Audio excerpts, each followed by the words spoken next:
Romans were smarter than modern militaries. I'll prove it with 6 millimeters of wood. A Roman legionary goes into battle. In his hand, a shield made of plywood 6 millimeters thick. Against him, Germanic swords, Gallic spears, Parthian arrows. Why doesn't he wear steel armor? Why did Rome, conqueror of half the world, trust wood more than metal? The answer will change your understanding of ancient warfare and what real engineering means. Gaul, 58 BC. Caesar's legions against the Helvetii tribe. A grass-covered hill. Romans form up in 3 lines. First rank, down on one knee. Shields planted in the ground, forming a wall. Second rank stands behind them, shields raised. Third, reserve. Helvetii attack. 40,000 warriors running uphill, screaming, beating swords against shields. Some wear bronze helmets and chainmail, nobility. Most in leather armor or no protection at all. In their hands, long swords, spears, axes. First strike, a hail of javelins. Romans hurl pilums, heavy spears with thin iron points. The goal isn't to kill, but to disable enemy shields. A pilum pierces a Gaul's wooden shield. The point sticks, the shaft bends. The shield becomes useless weight. The warrior drops it or tries to wrench the spear free, loses seconds. Gauls crash into the Roman line. Melee begins. A legionary in the first rank sees a warrior before him. The man swings a long sword from above. The strike comes with force. The Gaul is bigger, heavier. The legionary doesn't try to block with his sword. He raises his scutum. The sword hits the wooden shield. The blade bites into the upper edge, a couple centimeters. Wood cracks. But the strike stops. The legionary feels impact in his left arm. Strong, but not knockdown force. The Gaul pulls his sword back. The blade catches in wood fibers for an instant. That instant is all the legionary needs. He takes a step forward, pushes with his shield. Body weight, momentum. The scutum slams into the enemy's torso. The Gaul loses balance. The gladius comes from below. A short thrust to the belly. The blade, 50 centimeters long, doesn't slash but stabs. Between the ribs, under the diaphragm. The legionary jerks the sword out and returns behind the shield line. The entire maneuver took 3 seconds. Next to him, another fighter. Before him, a Gaul with a spear. The man strikes with the point at the shield. Once, twice, 3 times, trying to pierce through. Wood holds. No penetrations form. The spear leaves dents, scratches the surface, but doesn't pass through. The legionary shifts left. His neighbor on the right attacks the same spearman, 2 against 1. The spearman can't turn fast enough. The gladius finds his throat. The Gaul falls. Arrows. Archers strike from the flank. An arrow hits the scutum of a legionary in the second line, penetrates the wood 1 centimeter. The point sticks. The arrow juts from the shield but doesn't pass through. The legionary snaps the shaft with his hand and continues holding formation. The fight lasts an hour, maybe 2. Helvetii retreat. On the grass, hundreds have fallen. Roman casualties are minimal. Legionaries check shields. Someone's scutum is hacked up, deep notches, cracks, stuck points. But the shield held. 6 millimeters of plywood saved a life. So why did legionaries trust shields more than armor? The secret lies in how a scutum is made. A scutum isn't just a board. It's an engineering solution, thought through to the smallest detail. The base, 3 layers of thin wooden plywood, each layer 2 to 3 millimeters thick. The key, grain direction. First layer, vertical. Second, horizontal. Third, vertical again.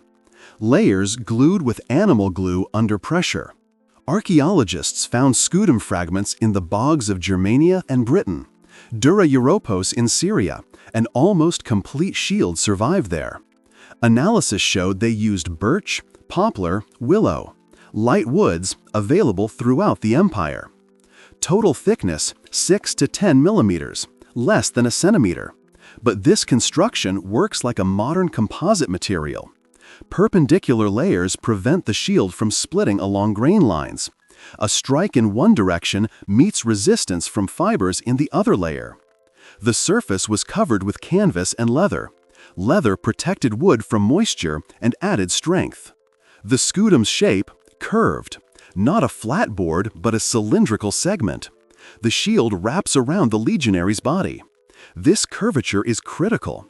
It adds rigidity to the construction, like an arch bridge carries weight through its shape. Dimensions are standardized. A rectangle roughly 105 by 60 centimeters. Height, shoulder to knee. Width, covers the torso. Weight, 6 to 10 kilograms. A steel shield of the same dimensions, a sheet of steel 6 millimeters thick, would weigh about 23 kilograms. Impossible to carry in battle. Your arm would fall off in 5 minutes. Wood gives strength at minimum weight. But how strong is this shield in practice? In 2008, one reenactor decided to find out. Year 2008. English language reenactor forum Roman Army Talk. A user with the handle Matthew posts a report on an unusual experiment. He makes a scudum based on archaeological finds from Dura Europos and Masada. Takes britch strips 50 millimeters wide, 1.5 to 2 millimeters thick. Glues 3 layers with animal glue, the same kind boiled from hooves 2,000 years ago. Outer layer, fibers horizontal. Inner, vertical. Middle, horizontal again. Total thickness, 7.3 millimeters, like the original. Covers it with linen fabric soaked in glue, the same found at Masada. On top, a thin layer of parchment, 0.5 millimeters, like on the shield from Dura Europos. The result, a sample 170 by 120 millimeters, a rectangle slightly larger than a palm, but the structure is identical to a battle shield. Matthew makes another sample, without linen covering, for comparison. Testing begins. First, sword strike.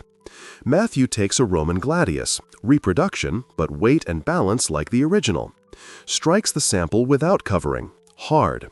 The blade cuts into the wood, a crack is heard, splinters fly. The sample cracks, the split runs along the grain of the top layer, stops at the second layer. Fibers there are perpendicular. The strike dies. The blade stuck between layers. Matthew pulls, the sword won't come out, has to rock it side to side. If this were battle, the legionary would have already killed me, he writes, while I'm extracting my sword, gladius in the gut. Second test, sample with linen covering, same strike. Result amazed him.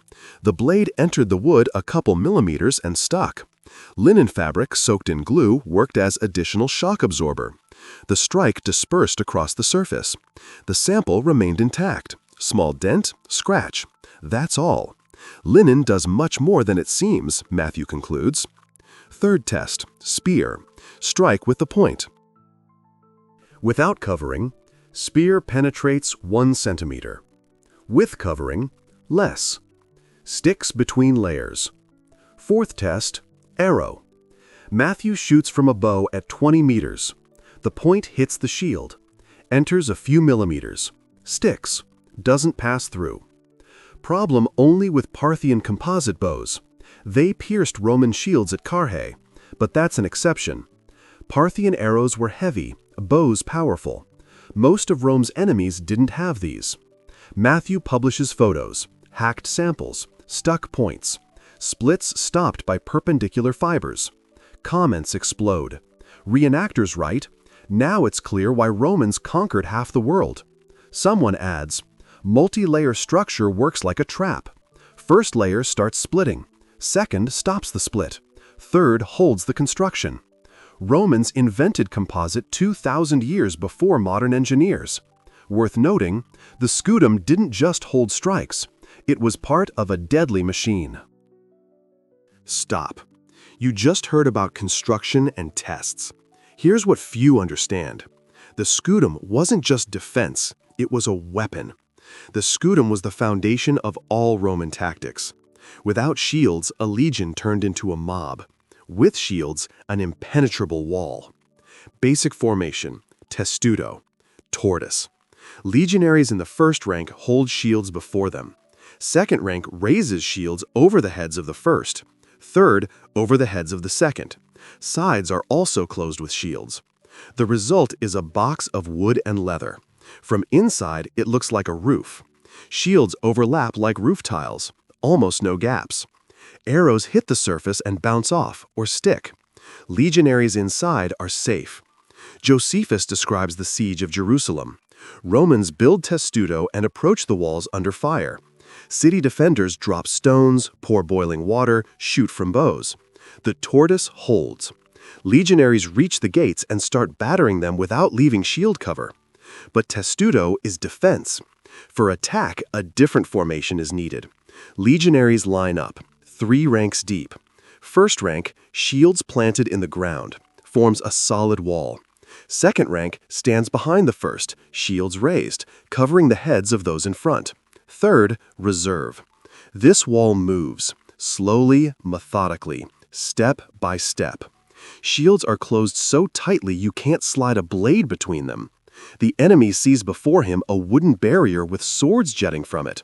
The scutum becomes a weapon.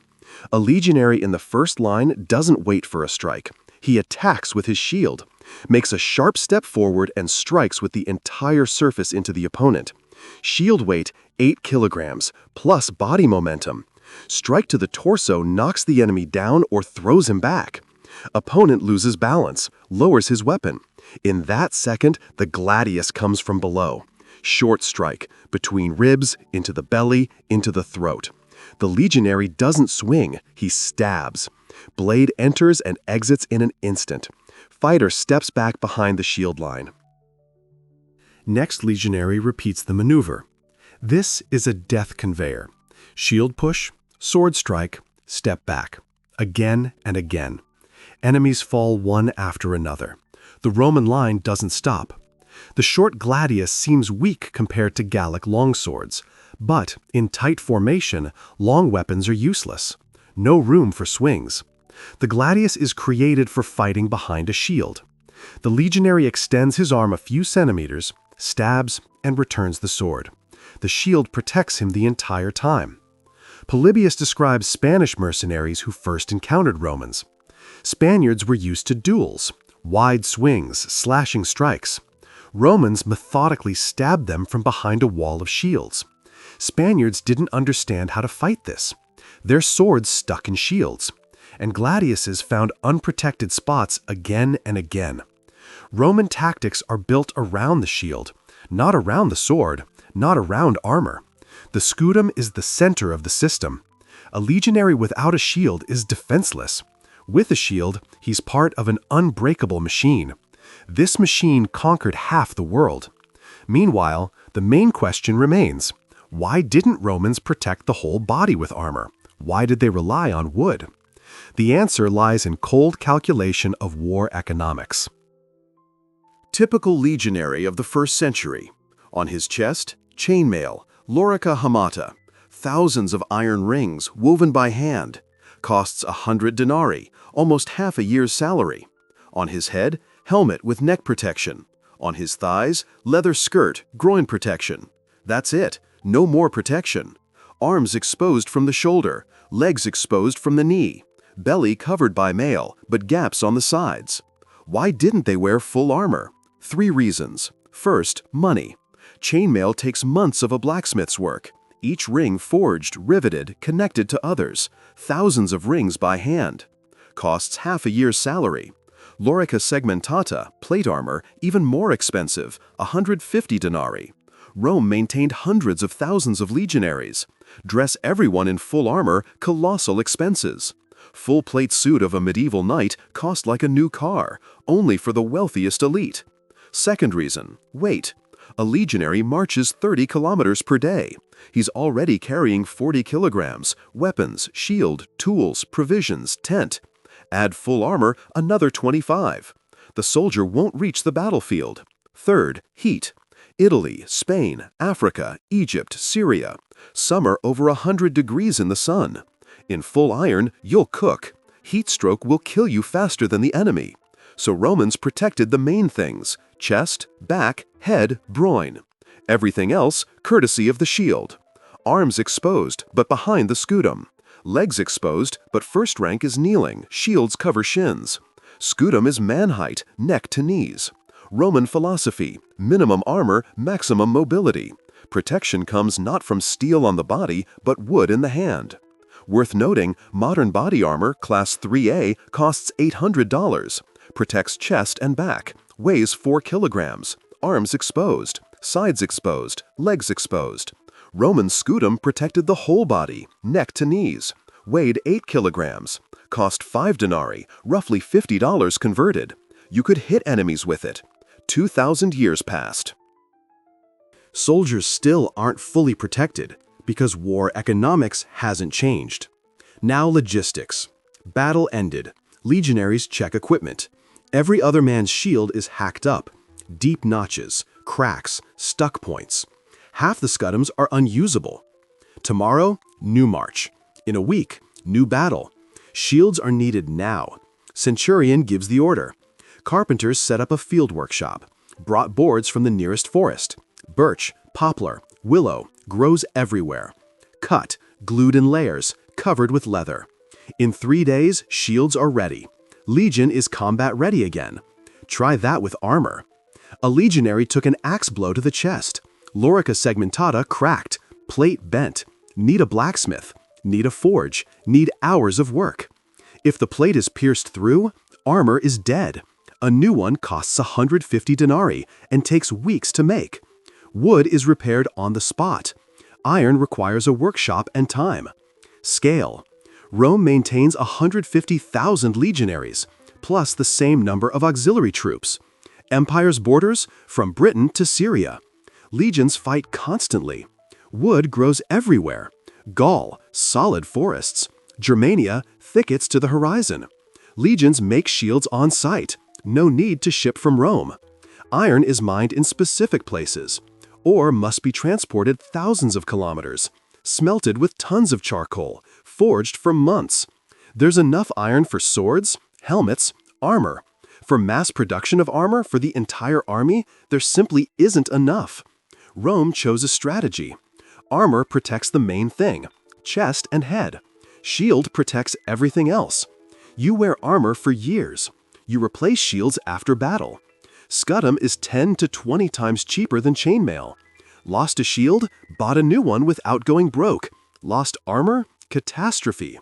Parthia bet on elite, cataphracts in full armor, head to toe. Expensive, slow, few in number. Rome fielded legions against them. Mass, fast, cheap to produce. And won. Economics decides wars. 6 millimeters of wood isn't a compromise. It's calculation. Remember, I promised to change your understanding of ancient warfare? Here's the final piece of the puzzle. Romans understood war better than we think. Why did Romans trust wood more than steel? Because they understood war better than it seems. The scutum isn't a primitive shield, it's an engineering marvel of antiquity.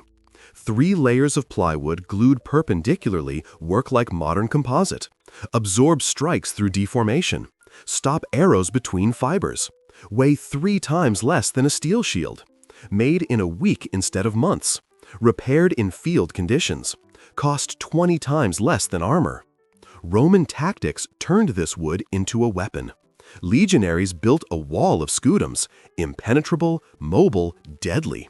Pushed enemies with shields, stabbed with short swords from behind the edge, moved as a single organism. Armor protected chest and head, wood, everything else. Rome's enemies wore heavy armor, Parthian cataphracts, Gallic nobility, Greek phalanx, all lost.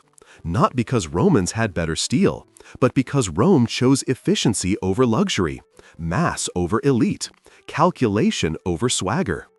6 millimeters of plywood conquered half the world. Because behind them stood not just warriors, behind them stood a system. Logistics that supplied armies across continents, economics that made war affordable, discipline that turned men into legions. Wood defeated steel. Ingenuity defeated strength. Organization defeated chaos. Maybe we should listen to those who conquered half the world with 6 millimeters of wood. Subscribe.